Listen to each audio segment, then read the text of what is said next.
সেহরি করার কিছুক্ষণ আগে যখন গার্লফ্রেন্ড বয়ফ্রেন্ড ফোনে কথা বলে তখন পুরুং পুরুং পুরুং পুরুং। হ্যালো জান, কি করো? এই তো জান, আম্মুকে হেল্প করলাম খাওয়া গরম করতে। কি কি খাবা?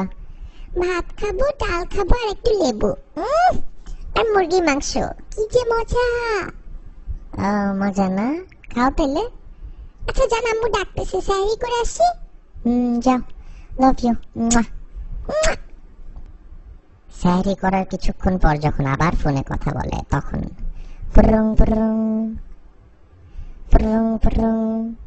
জান খাইলা? হ্যাঁ জান খাইছি, খুব মজা ছিল। তুমি খাওয়া দাওয়া করছো? হ্যাঁ খাইছি, নামাজ পড়লাম। তুমি পড়ছো নামাজ? হ্যাঁ জান পড়ছি।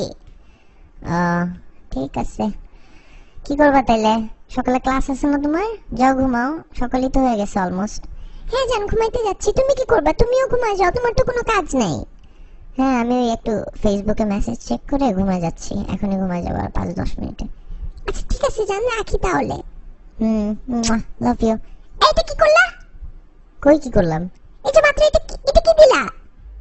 চুমা দিলাম। কেন, তোমার কমন সেন্স নাই? তুমি বুঝো না আমি রোজা রাখছি? রোজা হালকা হয়ে যাবে না আমার? মাথা খাটায় কাজ করতে পারো না তুমি? আরে আজব, একটা চুমাই তো দিলাম। সারাদিনই তো দাও, মন ভরে না? সারাদিন দিয়ে তোমার মন ভরে না কেন? তোমার এত চুমা দিতে হবে কেন ফোনের মধ্যে?